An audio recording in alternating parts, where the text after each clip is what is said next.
Action cut with Satish நேயர்களுக்கு வணக்கம்.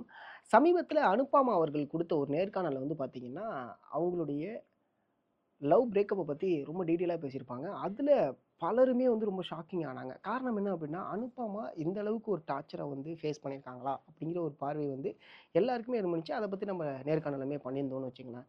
நேத்து அதனுடைய 2வது பாகம் ரிலீஸ் ஆயிருந்தது. அதுல வந்து பார்த்தீங்கன்னா, ஸ்கல்ட் ஷேம்டு வந்து பண்றாங்க. ஹீரோயின் வந்து பொதுவாவே பண்ணுவாங்க. ஆனா, என் கூட இருந்தவரே அத பண்ணும்போது என்னால தாங்க முடியல. நான் ஒரு மேடையில அழுகும்போது எல்லாரும் என்ன சொன்னாங்கன்னா, இவங்க படம் ஓடுறதுக்காக அழுகுறாங்க. சிம்பத்தி கிரியேட் பண்றாங்க அப்டிங்கிற மாரி தான் சொல்லியிருந்தாங்க. ஆனா, அதுக்கான காரணம் வந்து என்ன அந்த அளவுக்கு அவர் வந்து வார்த்தைகளால அந்த அளவுக்கு அவர்களுடைய துன்புறுத்தல நான் வந்து ஃபேஸ் பண்ணியிருக்கேன். சும்மாலாம் இந்த விஷயத்த கிடையாது. இப்ப தான் என்னாட்டி வந்து எனக்கு நிம்மதியான உறக்கம் வருது. எனக்கு உடம்பு வலி இல்லாம போகுது. இவ்ளோ விஷயங்கள் அதாவது என் பாடி நார்மலா இருக்கு. என்னால நார்மலா நடந்துக்க முடியுது.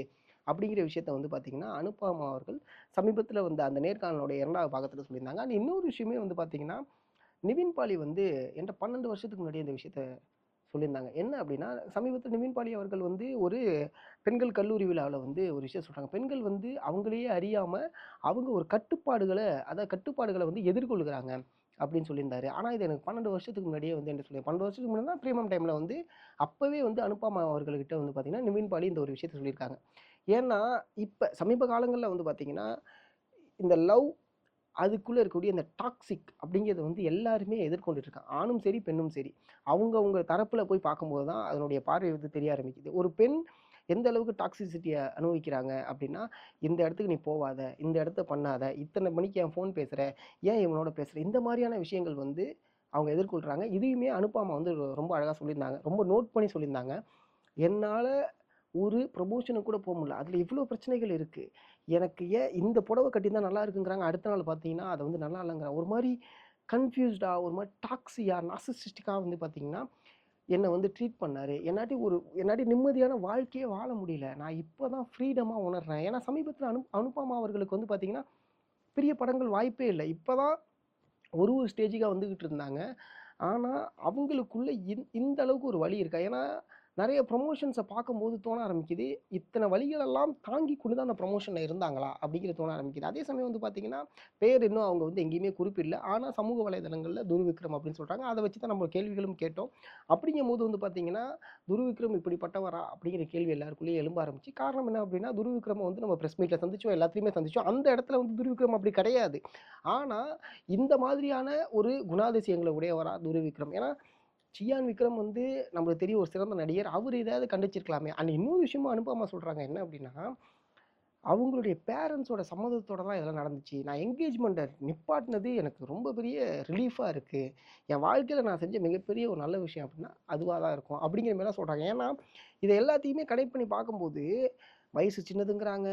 ஓகே. அப்படிங்கும்போது 2 வருட காதலுங்கிறாங்க. இது எல்லாத்தையுமே கனெக்ட் பண்ணா துருவ் விக்ரம் தான் அப்படின்னு சொல்லிட்டு எல்லாரும் பேச ஆரம்பிச்சுட்டாங்க. ஆனா, அவங்க தரப்புலேருந்து எந்த ஒரு பதிலுமே வரல. ஆனா, அனுபமாவுக்கு ஆதரவா வந்து பார்த்தீங்கன்னா, எல்லாருமே பேச ஆரம்பிச்சிருக்காங்க.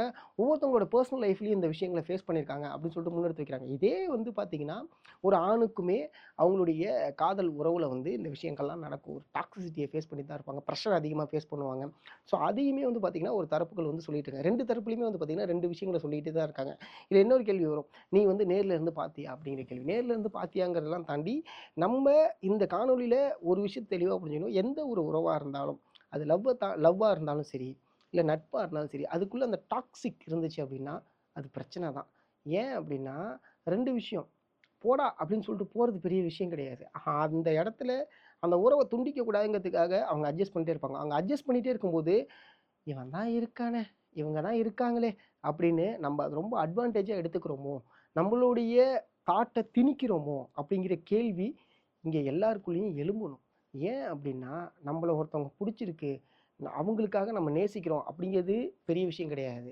காதலுடைய உச்சம் தான் பொசசிவ்னஸ்ம்பாங்க. அந்த பொசசிவ்னஸோட உச்சம் தான் டாக்ஸிக்.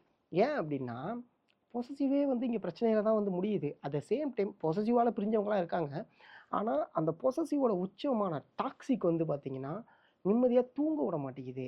அப்படிங்கிற விஷயங்கள் எல்லாம் தொடர்ச்சியா வந்து காணொளிகள வந்து நம்மளால பார்க்க முடியுது. நெறைய பேர் வந்து அவங்களுடைய ஓன் ஸ்டோரி எல்லாம் வந்து பேச ஆரம்பிச்சுட்டாங்க. கமெண்ட்ல வந்து பார்த்தீங்கன்னா, அத்தன பேர் வந்து எனக்கு இப்படிதான் நடந்திருக்கு. என் லைஃப்லயும் இந்த விஷயங்கள கோ த்ரூ பண்ணியிருக்கேன் அப்படின்னு சொல்ல ஆரம்பிக்கிறாங்க. ஒரு விஷயம், இங்க ஆணும் சரி, பெண்ணும் சரி, ஒரு உறவுக்குள்ள போறதுக்கு முன்னாடியோ, யோசிக்க முடியாது. ஆனா அந்த உறவுல ஏதோ ஒரு விஷயம் சரியா இல்ல. நம்மளுடைய வரையறைய தாண்டி நம்ம வந்து ஒரு கட்டுப்பாடுக்குள்ள இருக்கோம். சாக்ரிஃபைஸே முதல்ல தப்பு தான்னு வச்சுக்கங்களேன். அது எதுக்காக பண்றோங்கிறது தான். அதாவது கடந்து போவதும், மறந்து போவதும் எதை பொறுத்து அப்படிங்கிறது தான்னு வச்சுக்கங்களேன். அப்படியெல்லாம் நம்ம கடந்து போகணும்னு அவசியமே கிடையாது. தப்பா தெரியுது அப்படின்னா, அந்த இடத்துல நிப்பாட்டுறது தான் சரியான ஒரு விஷயமா இருக்கும். அந்த விஷயத்த அனுப்பாம போல்ட்டா பேசியிருக்காங்க. அண்ட் இன்னொரு விஷயமும் சொல்லுவேன். இது எனக்காக மட்டும் கிடையாது. என்ன மாரி நெறைய பேர் இத ஃபேஸ் பண்ணிட்டு இருக்காங்க. ஸோ அதனால தான் இத முன்னெடுத்து பேசுறேன் அப்படின்னு சொல்லியிருக்காங்க. நீங்க அனுப்பமா அவர்களுடைய நேர்காணல பார்த்திருந்தீங்கன்னா, உங்களுடைய கருத்துக்கள கமெண்ட் சொல்லுங்க. நன்றி.